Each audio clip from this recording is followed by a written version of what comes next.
Rachel Graham. I just want to remind a few folks that, as I said earlier, or somebody mentioned in one of the auditoriums, we're going to cover the parking after 5 p.m., so you don't need to pay for your parking ticket on your way out. Just keep that ticket. Somebody will be picking it up as you drive out of the parking lot.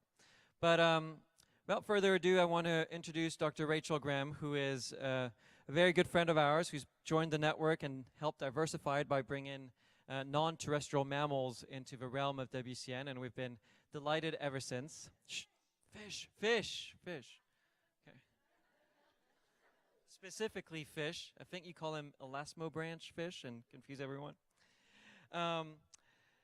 Rachel lives in Belize but works all over the world. She lives in Belize with her 2 boys who love the sea, and she's an extraordinary human being and an extraordinary conservationist. She won the Whitley Award several years ago, and she has been making WCN a stronger and better place, and it's my pleasure to welcome Rachel on stage. Thank you, Rachel.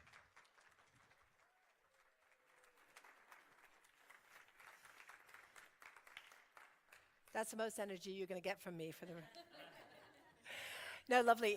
And thank you very much for staying. It shows the love for the sharks and rays, and that I'm absolutely thrilled about. Woohoo! Yes! Give them a round. So I have to tell you, 4 years ago, I came to my first WCN Expo, and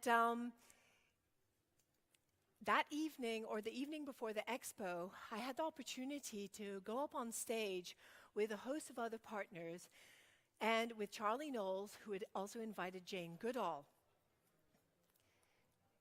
Jane decided during that evening that she was going to make each and every one of us make the call or the sound of our animal. Thanks, Jane. So hundreds of millions of years of, or at least many millions of years of evolution, and we have a perfect animal that makes no sound. I have to say, I will not quit my day job, but I think I acquitted myself quite well in the miming department. But the reason why I started thinking about this, especially today, is really, these animals are truly silent. Not only do they live under this big mantle of water, 70% of which covers the earth, but you don't often see them. They're much maligned. They're very misunderstood. And did I mention they're quiet? I just want to show you this. This is literally how quiet it is. They can sneak up behind you, and you'll have no idea that you have a 6-meter or 22-foot animal 2 inches behind your head. And that's what makes them so absolutely fabulous, and also a wonderful animal to encounter. Just showing you there, that's whale shark, the largest fish in the sea, and it's towing a satellite tag. And by the way, that's a traditional fisher. That's Zé Luis, who for the first time is swimming with a whale shark. He'd never actually been in the water with a whale shark before, and he was blown away. So, being so silent, and even being the largest fish in the sea, reaching up to 60 feet in length, being able to navigate entire oceans, living to over 100 years, these guys still need a voice. We have 1,200 species of sharks and rays, and a whole host of them also need voices. In fact, I don't know if you know, 25% of all species of sharks and rays are now threatened with extinction, according to the International Union for the Conservation of Nature.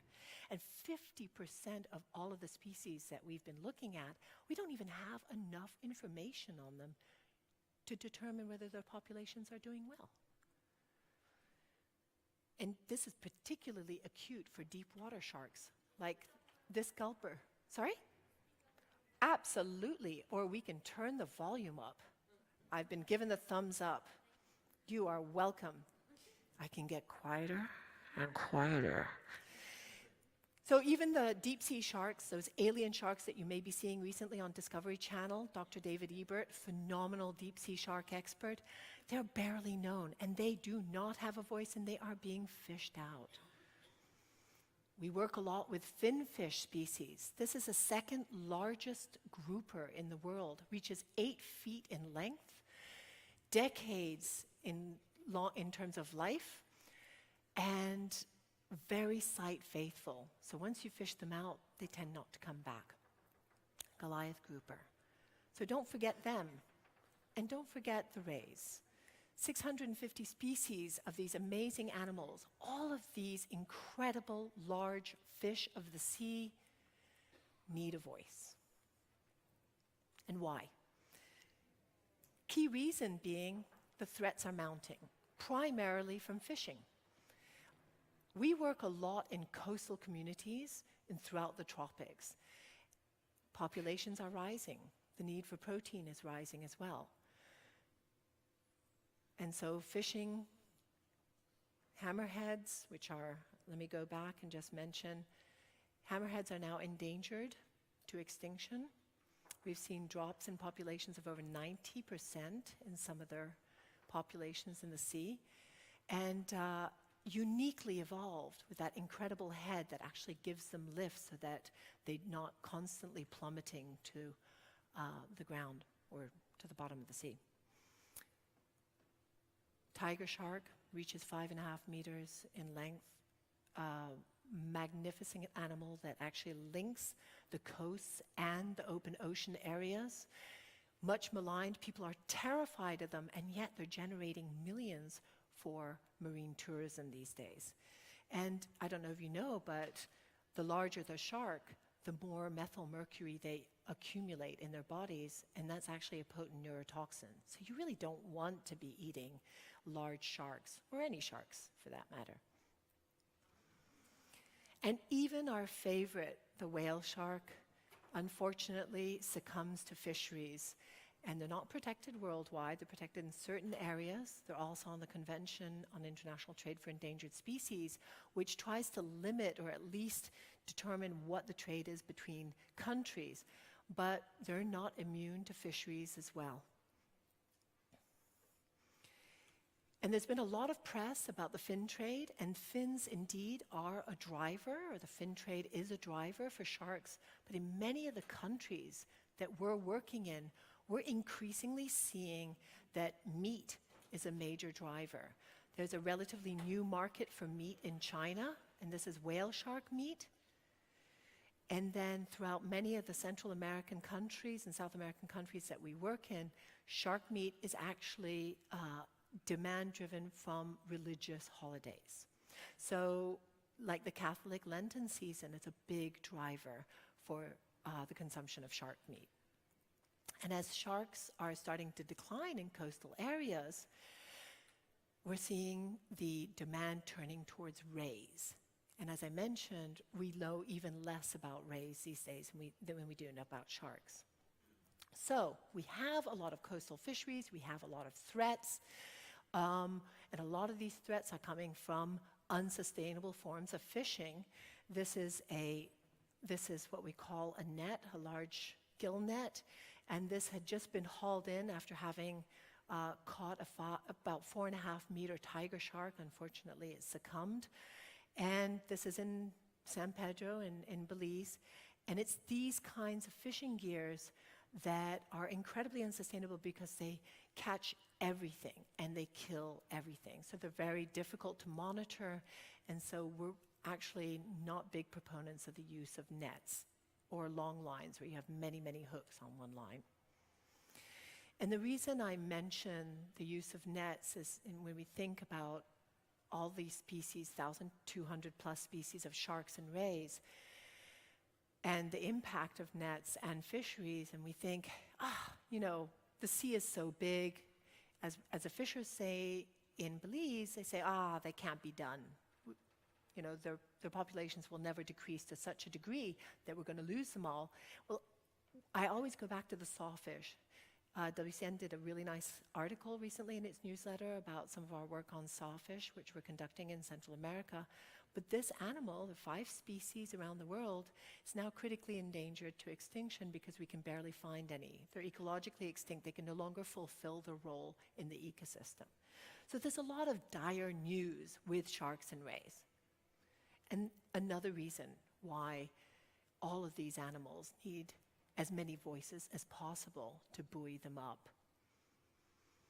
And so that's some of what we do. And I want to tell you a little bit about how we work if you're not familiar with it already.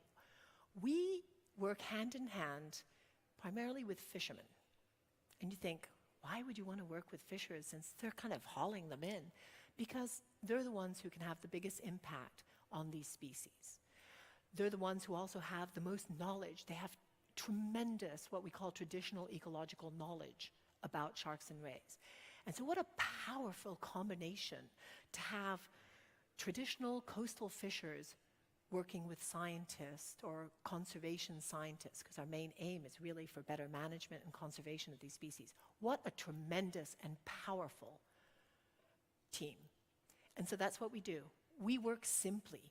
We work on small budgets, out of small boats, like you see here, a 7-foot panga with an outboard engine, and we really generate pride in the species that we're working with the traditional fishers, many of whom used to just kill them and maybe even discard them. So we've seen these attitudinal shifts even with that group of folks that we're working with. And as I said, we work primarily out of small boats, but sometimes we get the opportunity to work out of big boats. And this was a week and a half ago, and we had the phenomenal opportunity to work. We usually work with traditional fishers like Zé Luis, João, Ju, little 6-meter boat, 15 horsepower, takes us 3 hours to get to our site to do our work. And then Prince Albert kind of contacted us and said, Prince Albert of Monaco. He just called me up and said, hey, Rachel. And no, he didn't. He sent somebody else to call me, and he said, would you like to work with us in Monaco Exploration as part of a 3-year voyage in Cape Verde? And we know that you do marine megafauna work. I said, absolutely, this would be fantastic. And so, of course, what we did is we trooped on board. This first time the fishers had ever been on such a large boat. Actually, truthfully, same for me. And it was what an amazing platform. So if any of you have big boats out there, okay, we like this style of living. We've kind of gotten used to it. We like those 3 hot meals and hot showers and turn down beds in the evening. So, and we're kind of, it's hard for us to go back to the 15 horsepower. But we do what we can do. So let me walk you through a little bit of some of the work that we do in order to better understand sharks and rays and give them that voice that they need. In many cases, we actually have to catch the animals. I know there are a lot of folks who are like, no, please, don't catch, you can't hook these animals. Well, unfortunately, we have to.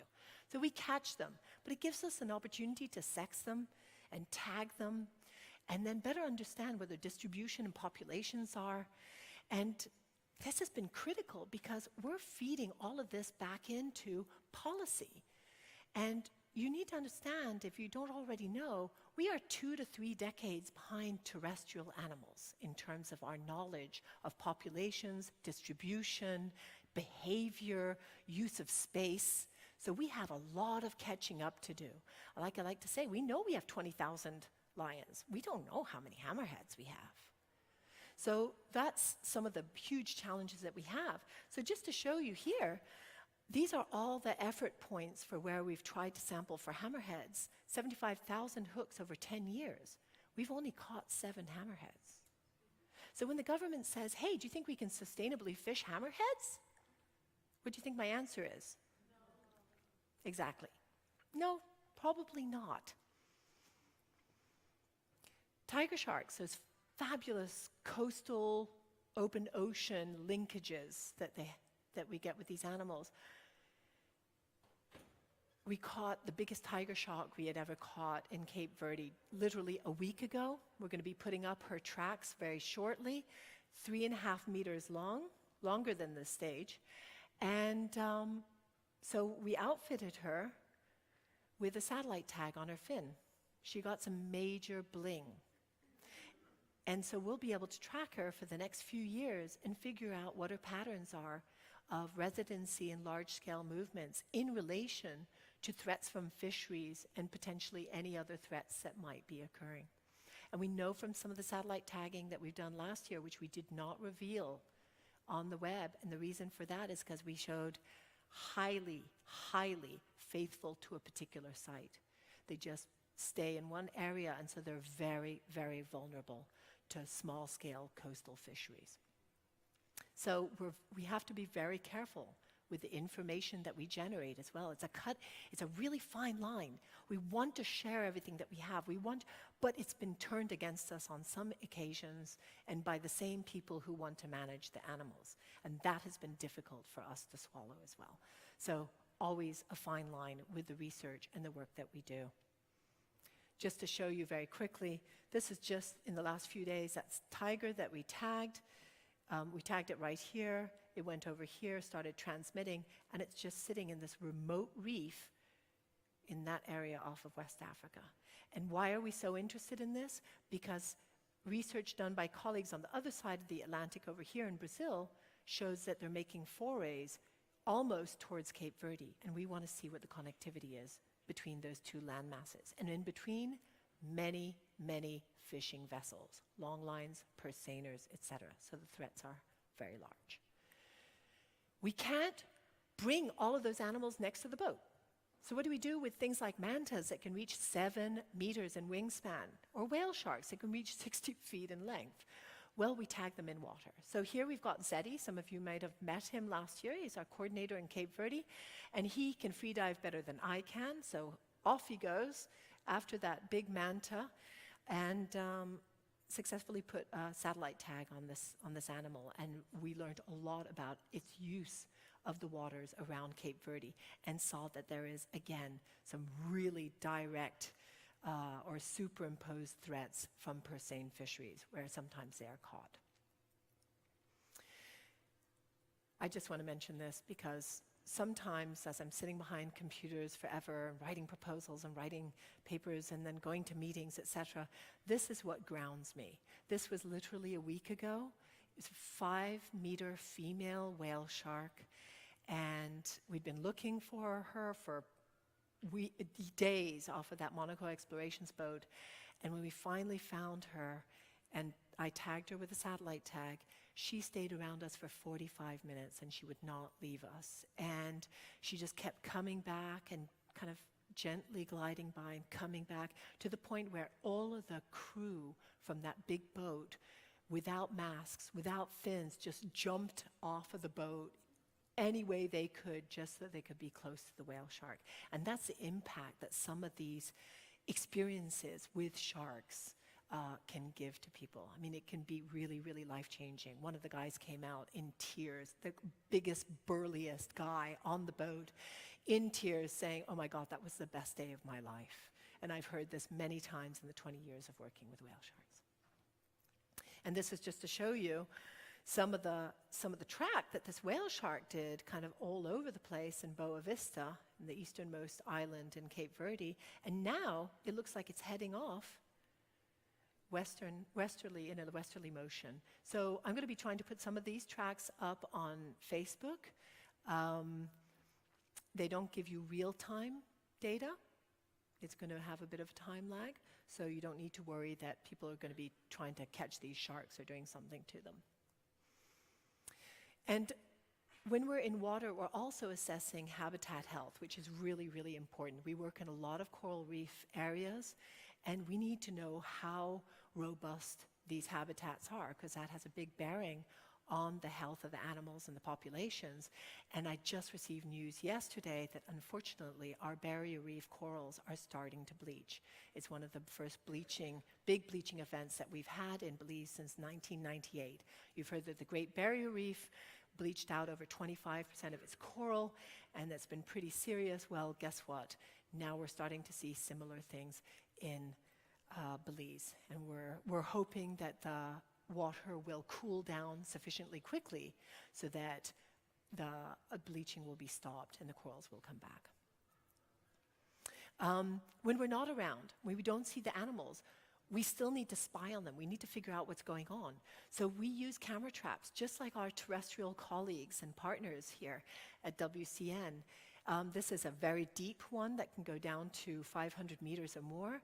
This is a shallow one that Hilmar Salazar, a wildlife warrior from Houston Zoo, an amazing traditional fisher from Sartaneja, is putting down on the seagrass. And this is just to give you an idea of some of the animals that you can see on a baited remote underwater video. And even though we work with the big animals, it's really important to know what's going on with a whole host of other species as well.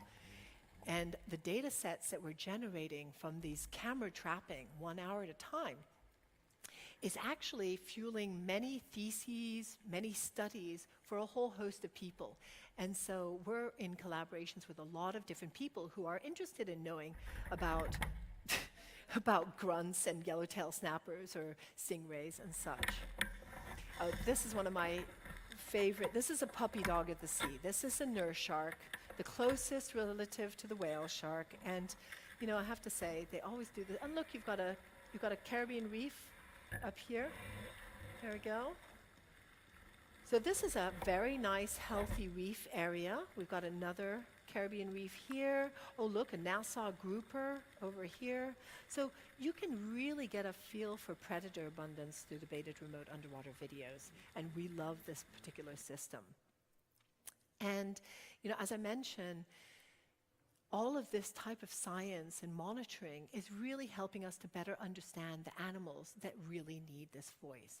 And in doing so, we work with the traditional fishers. And what I found over the 20 years, since I actually co-published a book called Voice of the Fisherman, no less, is that small-scale or coastal artisanal fishers also need a voice. They're often not heard, they're often not taken into account in a lot of decision making. And so it's really exciting for us to be able to pair with them and have their ecological knowledge pair up with our science. And so we have the, you know, folks like traditional conch fishers, not just shark fishers or line fishers, spear fishers as well. Lionfish is becoming a real problem for us. It's an invasive species and we're trying to get rid of them.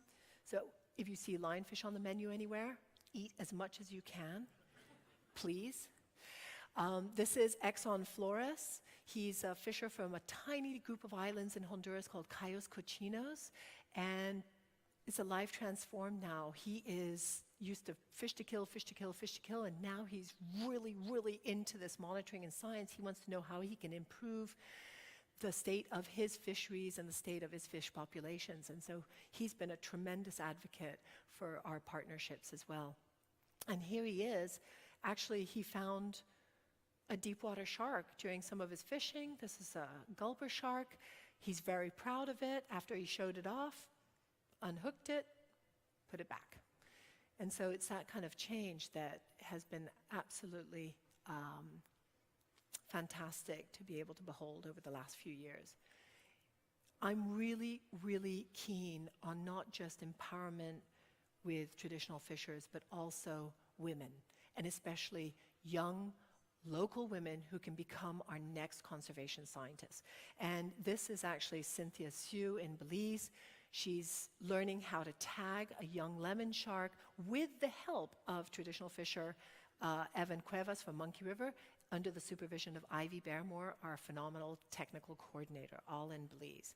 And she is just knocking it out of the park, and so I hope that we can see her grow as a scientist and conservation scientist in the years to come.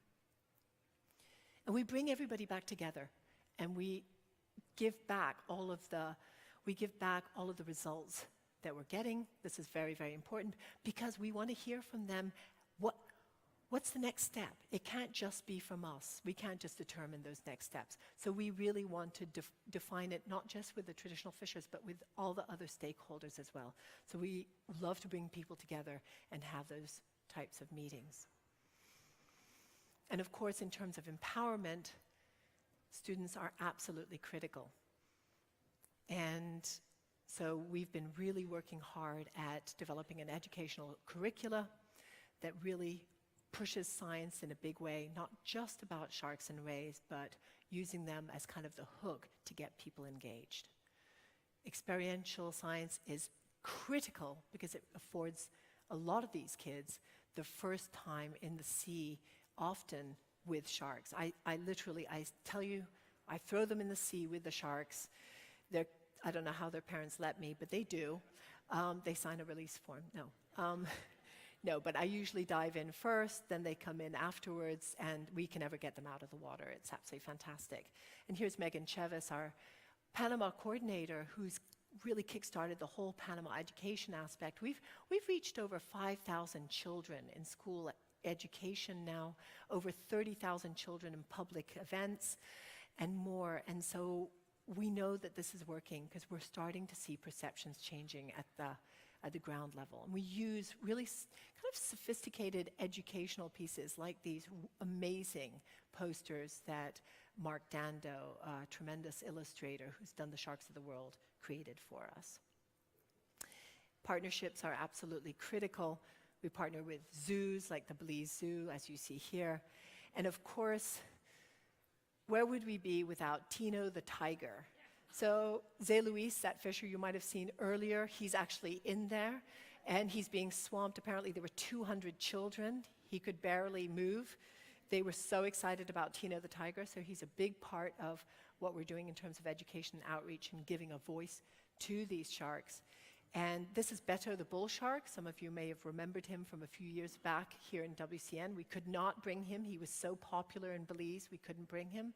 And what we did discover with Beto is that there are a lot of kids in need of hugs, at least in Belize, because all they did was hug Beto.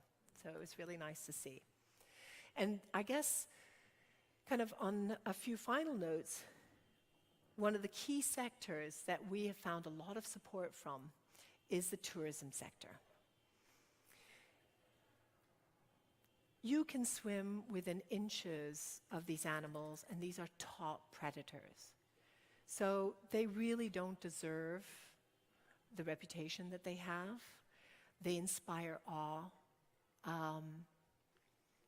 And the tourism sector has been absolutely fantastic to work with. I used to be very much against feeding sharks. I'll admit that firsthand. Now, in some of these countries where the sharks are killed, I'd rather a shark be fed than dead. That's really, really important to me. So collectively, all of these work, all of this research and education and outreach and people who are building up this set of voices are working with us to give voices to these animals who don't have voices.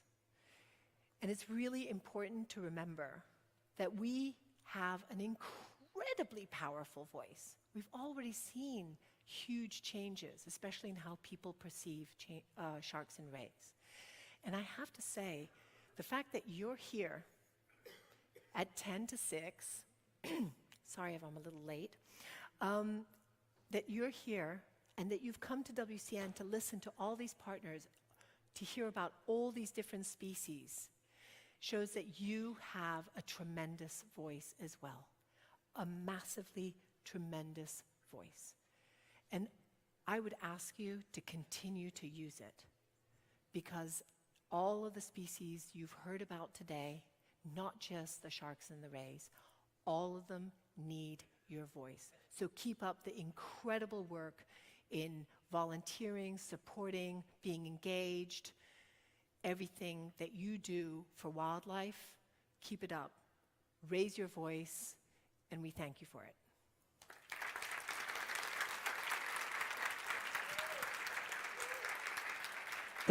Thank you, Rachel. Please stay on stage. I know we're running a little bit late, but I do want to give the opportunity to have a few questions. So we'll take 2 questions from the audience. I see one hand right there. At the beginning, you said that there were so few sawfish that they couldn't fulfill their ecological purpose, and I wanted to know, what is their ecological purpose? So they're mid-level predators. That's a super question. They're mid-level predators that eat small fish, and so they are no longer in that position to be able to regulate the mid-level populations of fish that you find in estuarine, coastal, and kind of sandy bottom areas. So you are starting to see, obviously, some other species that have come in to fulfill some of those roles, but they're not there to really, we've lost them, and the other aspect, when we lose them, we don't know exactly what the long-term ramifications of their loss might be, and that's one of the biggest conundrums that we have, is trying to figure that one out. So I always have a hard time saying no, so we'll take two, and then a third and last question. This is really, is it on? Is MarAlliance the only WCN partner that deals with underwater? Yes, unless you count penguins when they happen to be swimming underwater. What is it? There's that delicacy of shark fin soup in countries like China, where they cut the fins off and throw the sharks back in the water and they bounce off of the ocean floor. What can be done about that, or are you doing anything about that? So shark finning, which is a horrible practice, imagine you took a cow and you sliced off all of its legs and then you left it in the field to die. That's what I like to tell folks in Central America, because they're like, oh my God, that's horrible. Shark finning is usually the larger commercial operations offshore, where they have little storage space. I'm not condoning it, believe me. They have little storage space for that, and the fins are much higher value than the meat. And that's one of the reasons that finning occurred, is that they wanted to keep the fins and throw away the bodies. With the fisheries that we work with, the small coastal artisanal fisheries, there's whole utilization of the shark. They don't fin the sharks. So they might take the fins off after they've landed the shark, but they'll fillet the entire animal, they'll use the liver for oil, and so on and so forth. So we don't actually intercede directly with anything like finning. We have other partners who are incredibly good at that type of work in terms of raising awareness, like Wild Aid, but we tend to work very much grassroots on the ground with fishers who utilize the entire animal. Wild Aid would be one of the primary organizations that's talking out about finning. Yeah, so you can definitely talk to them. Great. I want to give a round of applause to Rachel for all her great work. Thank you. And I do want to